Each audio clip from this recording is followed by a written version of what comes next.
down onto the moment where everyone holds their breath. What happens is the bridegroom is then handed a pitcher of wine.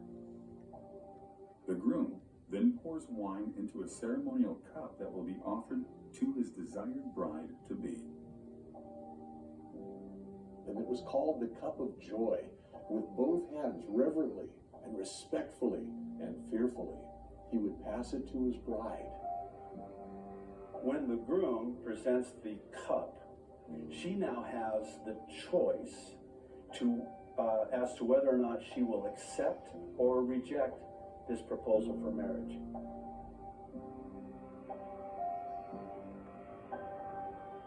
The moment the cup is handed to the bride, she's given all power to stop the wedding by pushing the cup back and rejecting the bridegroom. Contrary to all other wedding customs in the Middle East, the bride in the Galilean wedding possessed the final authority. She alone had the power to accept or reject the offer from the groom. The betrothal could not be completed without her willing acceptance to drink from the cup of wine.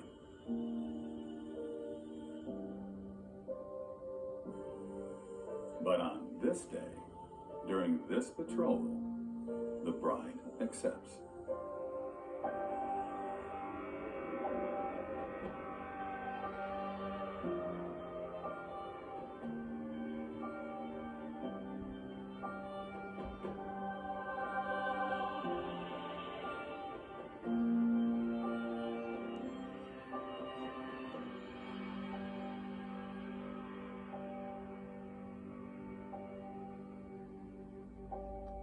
The groom will then also take and drink from the cup, solidifying the new covenant. But then he says something truly profound. And then the bridegroom says publicly, so everyone can hear, "You are now consecrated to me by the laws of Moses, and I will not drink of this cup again until I drink it anew with you in my Father's house." But to understand why this phrase is so profound, we must look at another act recorded later in the scriptures. During the Last Supper, Jesus offered a cup of wine to his disciples to signify a new covenant with them.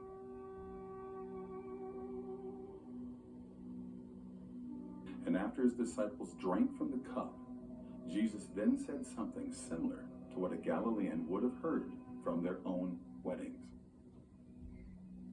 He said, "But I say to you, I will not drink of this fruit of the vine from now on until that day when I drink it new with you in my Father's kingdom." This is exactly why when he gave them the cup, he actually says, "This is the new covenant in my blood. I'm about to pour my blood." It's a promise. We're going to be together again, and we're going to mark it by drinking the wine. It's something important. The breaking of bread and offering of wine, these acts were to form a new union, a new promise, meant to deliberately set in motion events of unimaginable importance. In my Arab culture, you eat from the same bread and you drink from the same cup. The thought is that that which is in you is in me. It is a common union, communion, no longer two, but one. When Jesus says that at that Last Supper, "This is my body given for you, broken for you," he's talking as a bridegroom to his bride.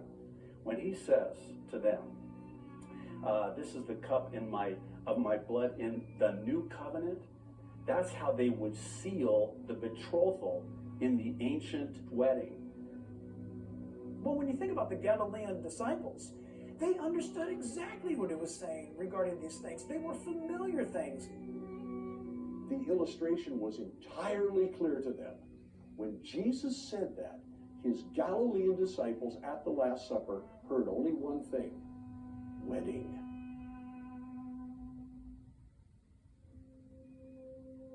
fact, this might explain why later in the gospel records, the disciples asked Jesus only when the events of the last days would take place, and not why. Because as Galileans, they likely had already made the connection, especially given Jesus' first recorded miracle, which took place in the town of Cana, when he turned water into wine at a Galilean wedding. And I find this most fascinating, that the first miracle Jesus ever performed was at a wedding. And that wedding had the same cultural dynamic that Jesus was describing when he was explaining to his disciples about his soon return.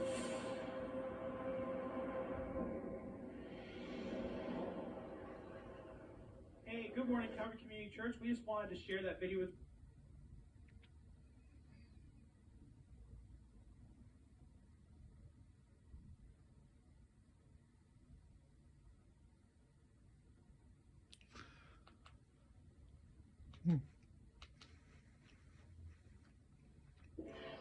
Where do we start?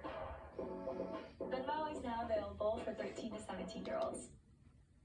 And that wedding had the same cultural dynamic that Jesus was describing when he was explaining to his disciples about his soon return.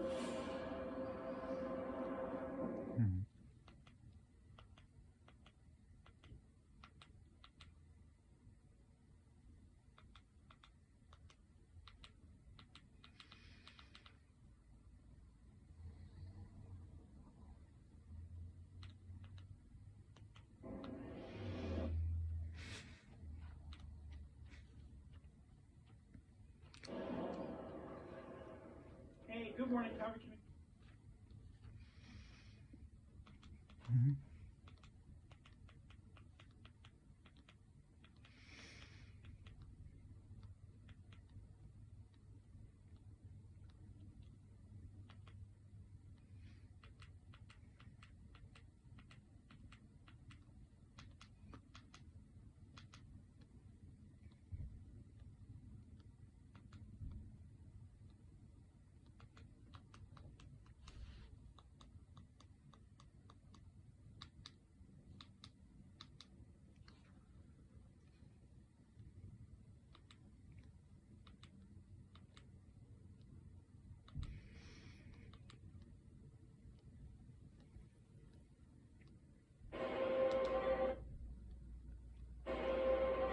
There are so many people who know about it, believer and non-believer. Oh yeah, I've heard about the rapture. Oh yeah, Jesus is supposed to come back. I've heard about this. Listen, hearing about it's not enough. In fact, we know from Galilean experience in the first century that you not only had to be ready, you had to have enough oil, you had to get into that wedding. And then the door was shut. By the way, once the door was shut, it was shut.